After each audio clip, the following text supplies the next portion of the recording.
Good day, everyone. This is our final task in Logic in Set Theory. I am Jeric in Kabili. Two joints parang mafia. Real talk lang to, my man. Meron kang bars pero broke ka pa rin. And I am Flora o Garcia. And today we were going to discuss about the logical operators of the propositional logics. Logical operators, or also called logical connectives, are used to form new proposition from two or more existing propositions. And there are 6 logical operators to be used in propositional logic. So, for the initial logical operators we're going to discuss was all about the negation. So, the definition of negation was all about let P be a proposition. The proposition P denoted by not P is a statement not P, not P. So, let the proposition not P is read not P. The truth value of P is the opposite value, opposite truth value of P. So, for us to truly understand, we are going to use the truth table. So, the symbol for negation was like this. Like that. So, when we are going to use the truth table, we are going to create a truth table and just like that.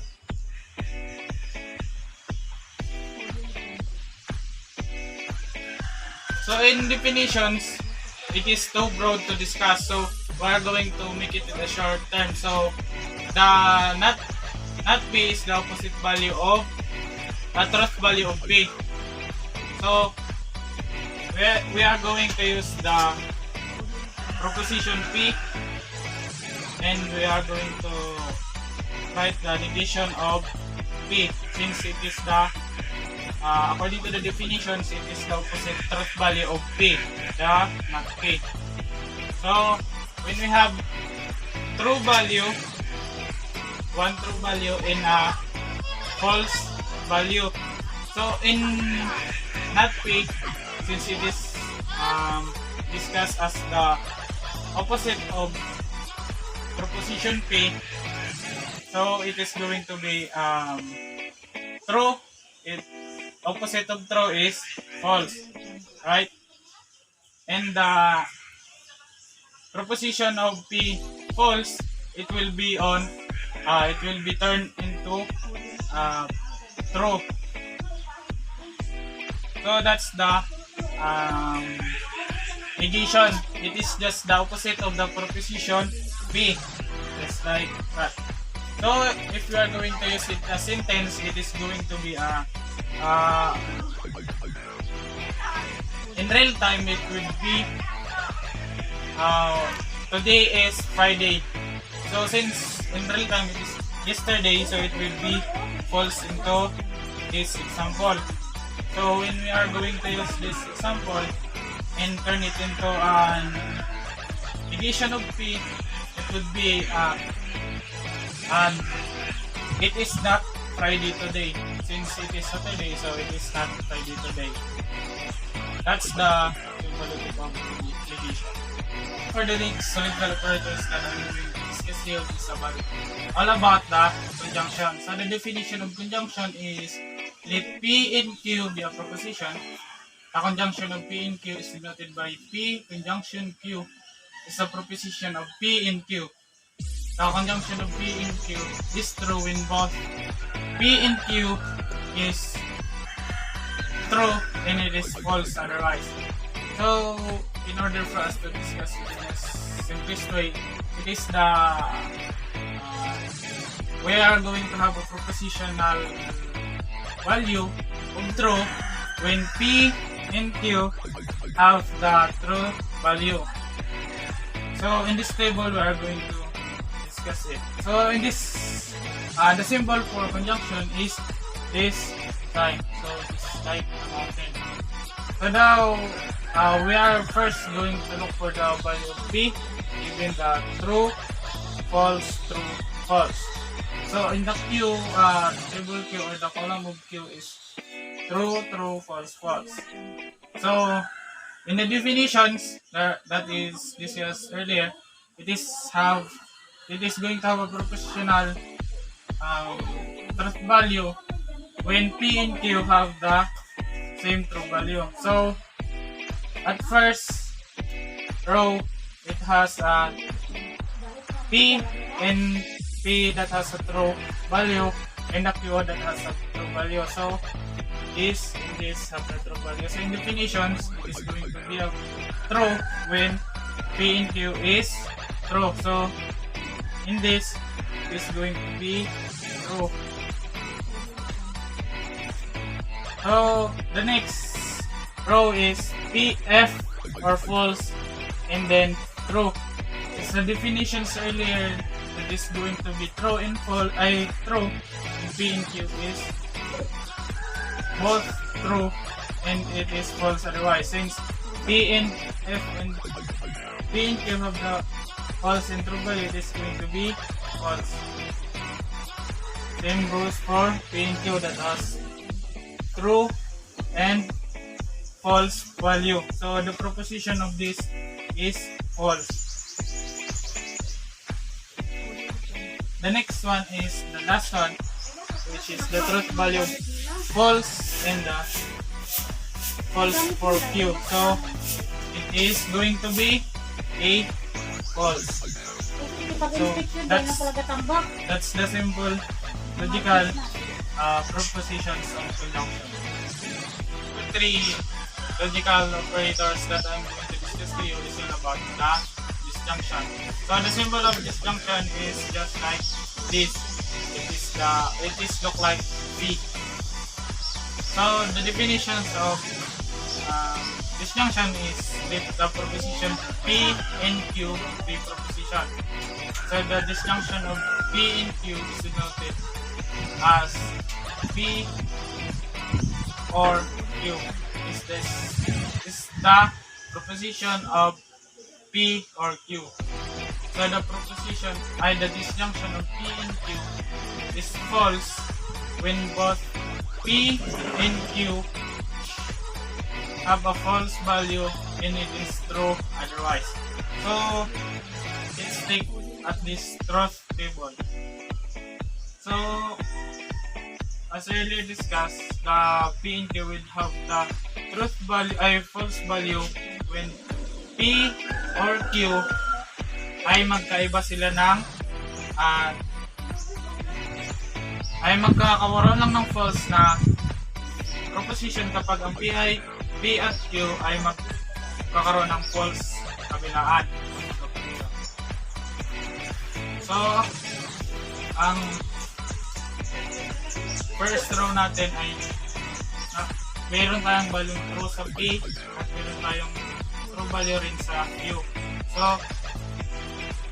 ang sagot ng proposition na ito ay true since hindi naman na-meet yung definitions ng P and Q that going to be false. So in the next row we have the false value of P and the true value of Q. Since ganun nga, hindi niya pa rin na-meet yung definitions na ito ay false ang Q, ay ang P at false din ang Q. So magkakaroon pa rin tayo ng truth value. So next row ay magkakaroon tayo ng true sa P at false naman sa Q. At yun ay hindi nyo pa rin na-meet yung sa discussion ay sa definitions na false ang pareho, kaya true pa rin yung ating proposition. So class is false ang P at false din ang Q. So magkaroon na tayo na meet na natin yung sa definitions ng disjunction na magkakaroon ng false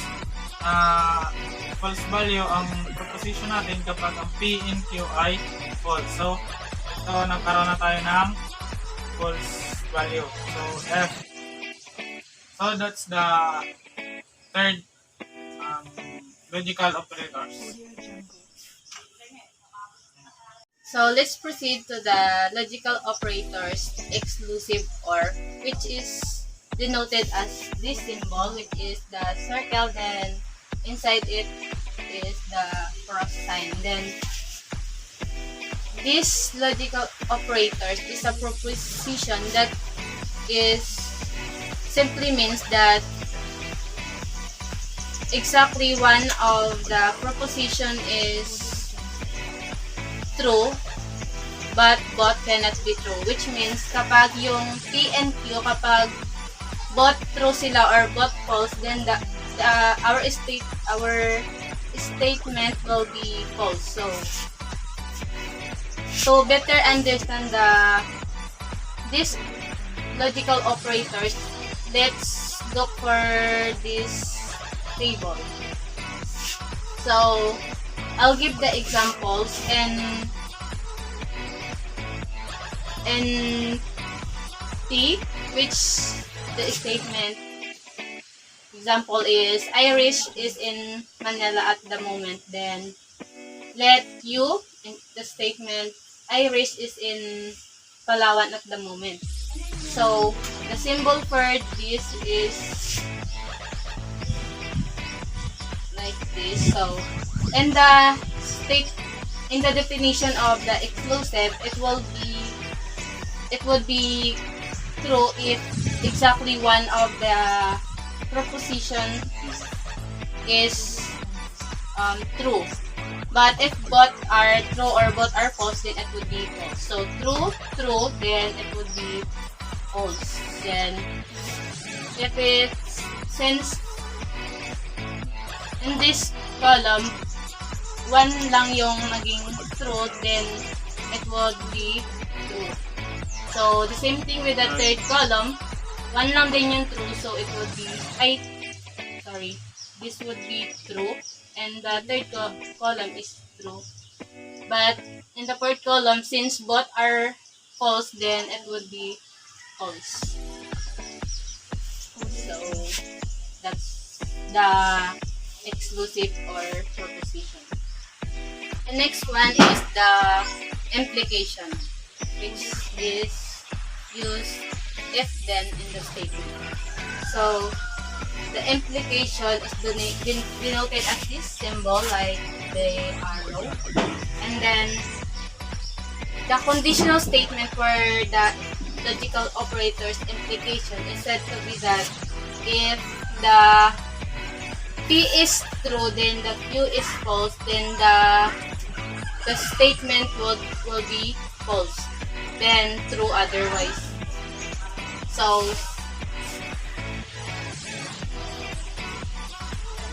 let P and Q be the two propositions. To better understand the logical operators, we're going to use the truth table, and then I'll be going to give an example. So let P the statement if we try hard for our exam, then let U be then we will succeed. So the statement would be if we will try hard for our exam, then we will succeed. That's the statement. So since P is true, then Q is true, then the truth table will be true. Since it will only become false if the P is true, then Q is false, like in this second column. Since the first column is true, then which is the P, then the Q is false, then it will be false. So sa third column, since false yung P, then yung Q is true, it will be true.